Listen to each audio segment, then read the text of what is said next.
এর পাশাপাশি আমরা একটু সিউড়ির দিকে নজর রাখবো। সিউড়িতে নাবালিকার শ্লীলতাহানির অভিযোগ, দোকান মালিকের বিরুদ্ধে সেই অভিযোগ উঠে আসে, আর এরপরে স্থানীয় বাসিন্দারা তারা অভিযুক্তের দোকানে ভাঙচুর করে, সিউড়িতে পথ অবরোধ করে বিক্ষোভ দেখায়, কিন্তু এখনো পর্যন্ত মূল অভিযুক্ত ওই দোকান মালিক কিন্তু অধরা রয়েছে।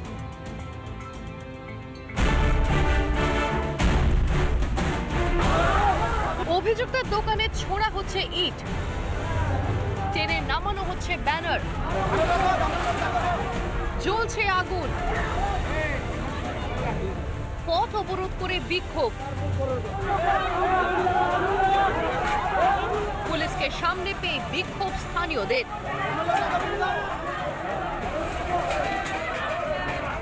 সিউড়ির হরজন বাজারে গতকাল রাতে এই দোকানে এক নাবালিকাকে চকলেট দেওয়ার প্রলোভন দিয়ে শারীরিক নির্যাতনের অভিযোগ ওঠে। এই ঘটনাকে কেন্দ্র করে আজ সকাল থেকে কিন্তু দফায় দফায় তপ্ত হয়ে ওঠে হরজন বাজার।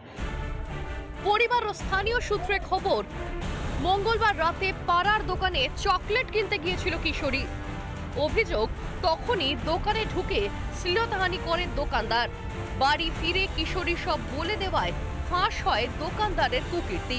আমাদের পাশে একটা পুরীপুর দিদির নাম একটা দিদির একটা, উনি কি দেখেছিল ওকে, তখন যে দোকানে বলছে হ্যাঁ কি করছো, বার কর একটা মেয়েকে আনলে বার কর, বলছে না কোনো মেয়ে আসেনি।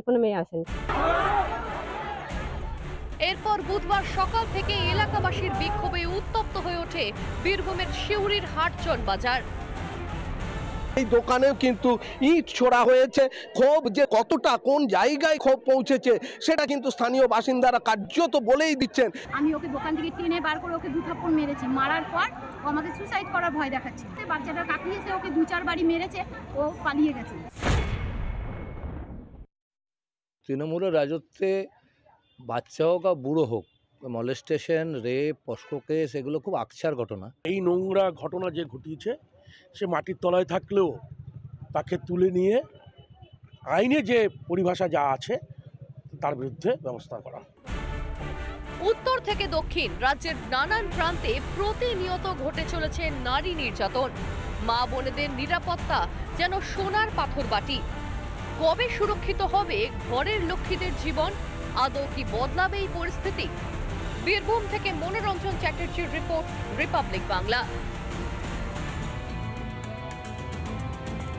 চা বাগানে যুবতীর দেহ উদ্ধারকে কেন্দ্র করে চাঞ্চল্য সৃষ্টি হয়েছে আলিপুরদুয়ারের দলসিংপাড়া চা বাগান এলাকায়। পরিবারের সদস্যরা তারা অভিযোগ করছে প্রেমিক এই ঘটনার সঙ্গে জড়িত। এরপরে অভিযুক্তের ফাঁসির দাবিতে রাস্তা অবরোধ করে বিক্ষোভ দেখায় স্থানীয় বাসিন্দারা এবং ভাঙচুর করা হয় অভিযুক্তের বাড়িতে, যদিও মূল অভিযুক্ত ওই যুবককে গ্রেফতার করেছে পুলিশ।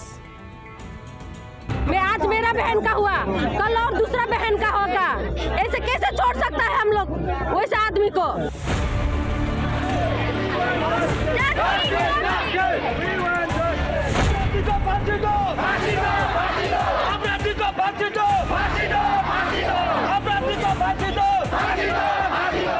বন্ধ দলসিংপাড়া চা বাগান থেকে বছর 22-এর এক যুবতীর দেহ উদ্ধার হতেই ক্ষোভে ফেটে পড়লেন এলাকাবাসী। উঠল বিচারের দাবি। অভিযুক্তের ফাঁসির দাবিতে সরব মৃতার পরিবার থেকে পাড়াপড়শি।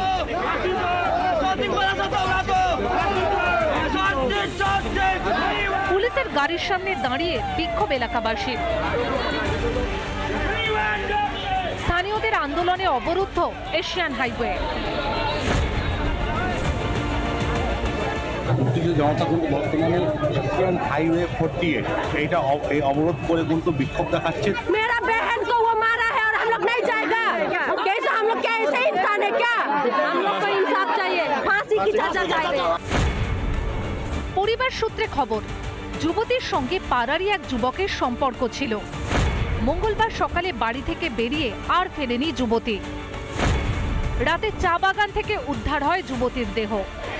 পরিবারের দাবি ওই যুবকই খুন করেছে তাদের মেয়েকে। এরপরই অভিযুক্তের বাড়ি ভাঙচুর করে ক্ষিপ্ত জনতা।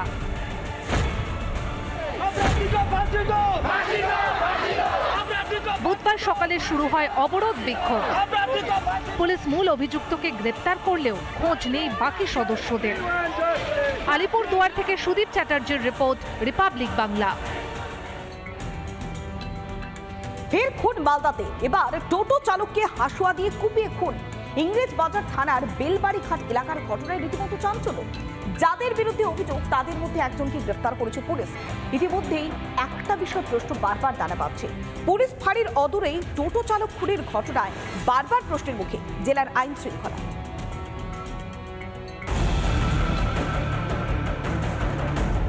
ফের খুন, ফের শিরোনামে মালদা। ভাড়া নিয়ে গন্ডগোলের জেরে ইংরেজবাজার থানা এলাকায় টোটো চালককে হাঁসুয়া দিয়ে কুপিয়ে খুনের অভিযোগ।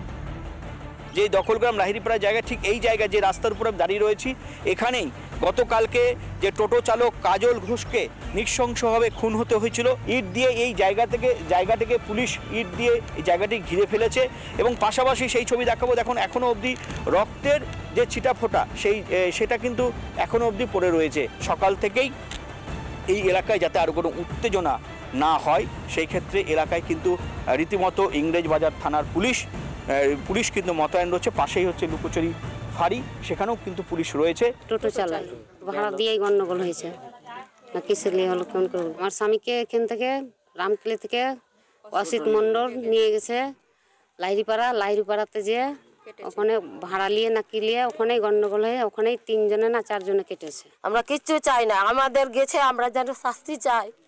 আমরা আর কিচ্ছু চাই না, আমরা যেন শাস্তি চাই।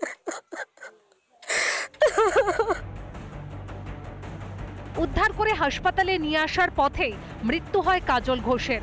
ঘটনায় শ্যামল মণ্ডল, বিমল মণ্ডল সহ বেশ কয়েকজনের নামে ইংরেজবাজার থানায় লিখিত অভিযোগ দায়ের করা হয়েছে। প্যাসেঞ্জার নিয়ে গেছিল বেলবাড়ি ঘাট ছাড়তে, ছিল 4-5 জন, দিয়ে ভাড়া চায়, ভাড়াটা মানে দিব না বলছিল ওরা। দিয়ে আমার জেঠুর সাথে একটু তর্ক বিতর্ক হয়, দিয়ে তাদের কাছে মানে হাঁসুয়া ছিল, ওই হাঁসুয়া নিয়ে তখন কোপ ঝাড়ে। আর যারা ছিল তারা একটু নেশা করেছিল, হাঁসুয়ার কোপ মেরে দিল দাদা। কাউকে চিনতে পেরেছেন? হ্যাঁ। কি নাম? শ্যামল মণ্ডল আর বিমল মণ্ডল। রাস্তাতে আস্তে আস্তে মারা গেল। কি চাইছেন আপনারা? আমরা শাস্তি চাই। চলতি মাসের 2 তারিখে ইংলিশবাজার থানা এলাকায় তৃণমূল কাউন্সিলর খুন হয়েছিলেন। এরপর মালদার কালিয়াচকে আরও এক তৃণমূল কর্মী খুন। মঙ্গলবার রাতে মালদায় ফের খুন। নতুন বছরের মাত্র 21 দিনে 3টি খুনের ঘটনায় জেলার আইন শৃঙ্খলা নিয়ে প্রশ্ন উঠতে শুরু করেছে। মালদা থেকে দীপঙ্কর গোস্বামী, রিপাবলিক বাংলা। নানা ধরনের কন্টেন্ট দেখার জন্য লাইক করুন, শেয়ার করুন আমাদের ফেসবুক পেজ, সাবস্ক্রাইব করুন আমাদের ইউটিউব চ্যানেল। পাশাপাশি অন্যান্য ব্রেকিং নিউজের জন্য অবশ্যই চোখ রাখুন রিপাবলিক বাংলায়।